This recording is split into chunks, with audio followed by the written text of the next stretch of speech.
You might not miss them the way you think you do. You might miss the hope, the almost, the maybe. The small moment that made you believe the pain was finally about to turn into love. You might miss the version of them that showed up just enough to keep your heart from leaving. And you might miss the version of who you still believed that if you waited a little longer, loved a little harder, explained it a little better, became a little easier to hold, then maybe, finally, it would stop hurting. But this film is not about making them the center again. They've taken up enough room. This is about you. The part of you that got lost trying to survive the ache. The part of you that still believes it still deserves to come home. Maybe you already know what happened. You know what they did. You know what they didn't do. You know the moments when you should have felt safe, but instead it felt like you were auditioning for basic care. You know the times you swallowed your words because asking for more felt dangerous. You know the nights you cried quietly because you didn't want anyone to know how bad it really hurt. And maybe that's the shame. Not just that it happened, but that you stayed, that you hoped, that some part of you still misses something connected to it. Maybe you're embarrassed by the ache. Maybe you keep asking yourself, why do I still care? Why do I still miss them? Why does my chest hurt when I know they did not love me the way I needed? And I need you to hear this. You are not weak because pain still has a voice. You're not foolish because hope took time to loosen its grip on you. And you are not less of a person because something hurt you deeper than you expected. Sometimes heartbreak does not feel like sadness. Sometimes it feels like panic. Like your body missed the memo that it's over. Like your heart wakes up before your mind does. Like mornings are cruel because reality walks in before you're ready to face the day. And maybe you wake up and for 1 second, you forget. It didn't seem real. Then it hits again. Out of nowhere. The silence. The absence. The truth. And suddenly, breathing or taking a simple breath feels like work. Eating feels impossible because you hurt so much that you feel full all the time. Sleeping feels like a place where the pain seems to follow you. And every quiet room becomes a courtroom where you judge yourself for still hurting. So let me say this slowly. I need you to listen to me. You are not dying. You are grieving. You are not losing your mind. You are feeling the weight of a hope your heart believed was going to save you. That does not make you broken. It makes you human. It makes you someone who attached possibility to a person, someone who thought, maybe this time. So you dared to believe. Someone who kept holding the thread because letting go felt like falling with nothing beneath you. But there is something beneath you. That's you. You are still here. Even if you feel scattered, even if you feel ashamed, even if the wound feels like salt sits in the center, you are still here. And that means your return has already begun. You may not miss the whole truth. You may miss the moments that made you forget the truth. The soft version. The kind version. The version who almost became consistent. The version who made you feel like maybe you had not imagined the connection. The version who gave you just enough to believe the waiting had a reason. That's why this hurts. Because you're not only grieving what happened, you're grieving what you thought was going to happen. The apology.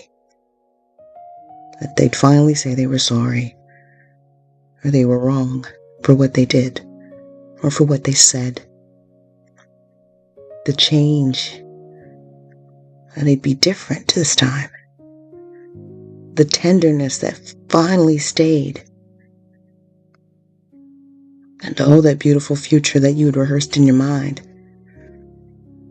The version of them you kept defending to yourself. And maybe the hardest part is admitting that you were not only attached to them, you were attached to the hope that loving them would eventually stop costing you yourself. But hope can become heavy when it asks you to disappear. Hope can become a cage when it keeps you standing in a place that keeps wounding your worth. And sometimes the thing you are calling love is really the last part of you still begging the story to become what you needed to feel valued. Here's where Whole on Arrival places a hand on the truth. The deepest damage may not be that they hurt you. The deepest damage may be what their lack made you believe about yourself. Their distance made you wonder if you were easy to leave. Their silence made you wonder if your voice even mattered. Their inconsistency made you question your needs. And their inability to love you well made you wonder if you were hard to love. And that's the wound we came for. Not the relationship. Not the details. Not the timeline. And definitely not the story you've already replayed 1,000 times. We came for the moment when their behavior became your mirror. The moment you started looking at yourself through what they could not give. The moment you started believing their lack was proof. Proof that you were too much. Not enough.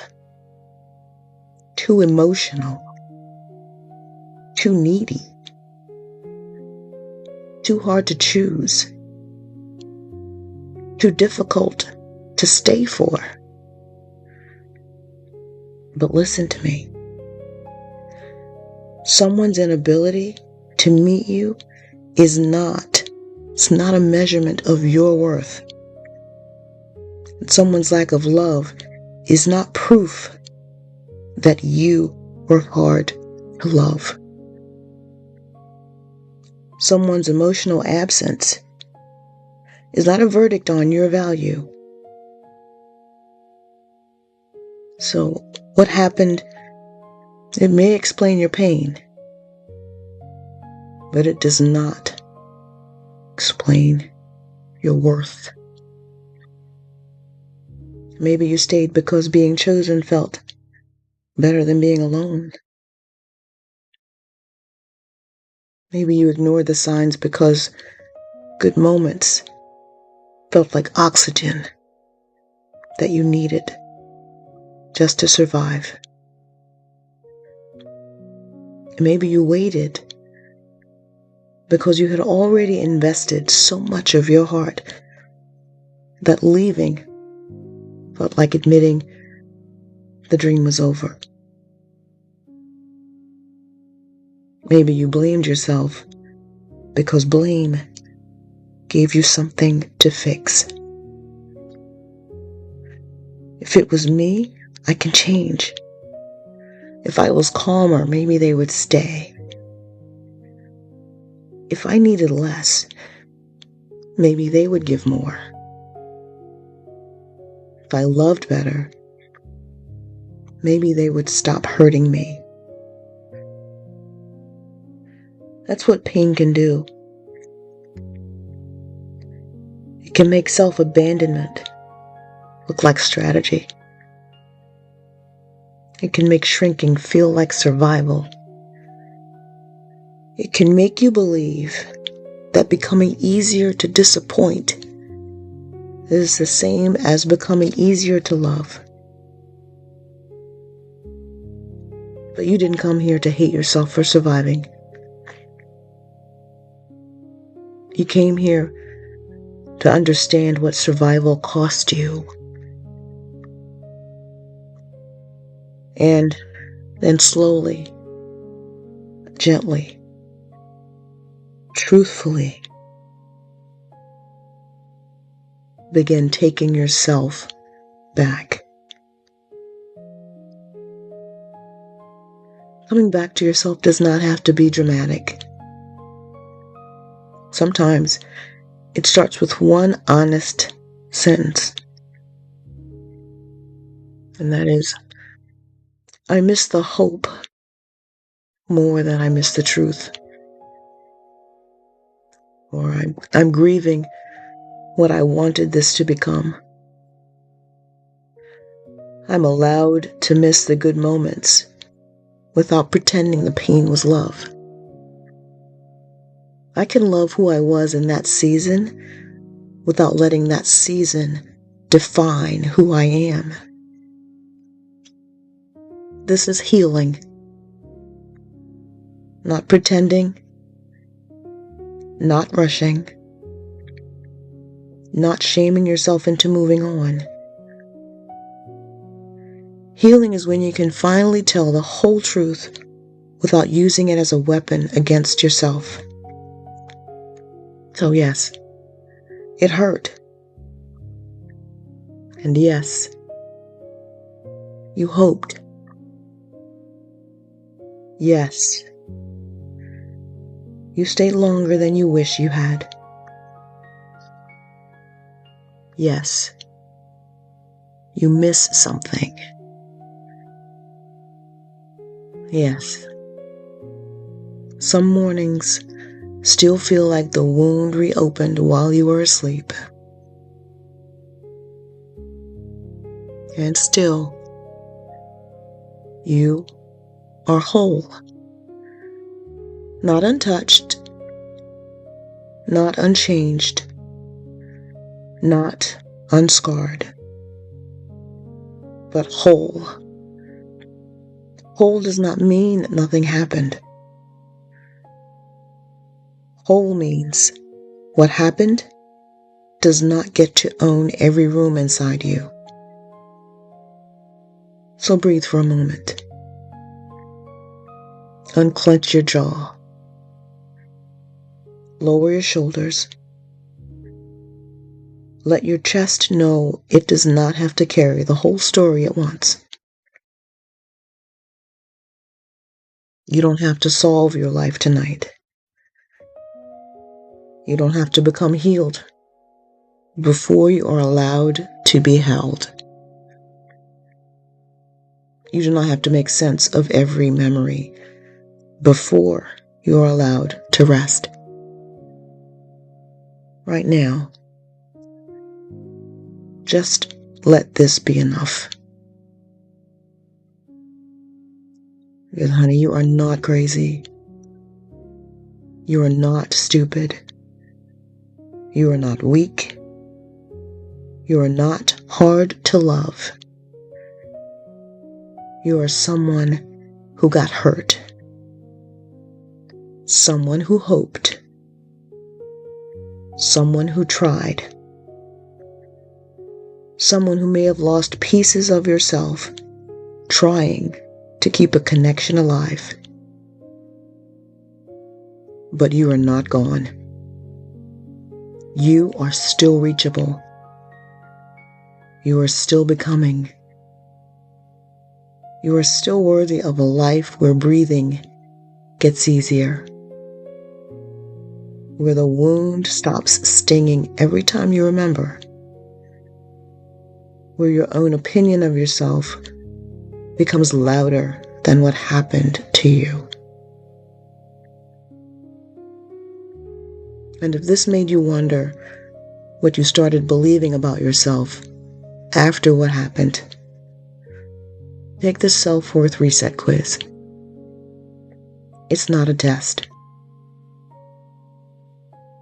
It's a mirror. It's a quiet place to begin separating the ache from your identity, the story from your worth, the pain from your future. Because what happened may explain your pain, but not your worth. So don't give up. You're in there. I see you. I hear you. I was you. And you are still whole on arrival. You have never been anything less.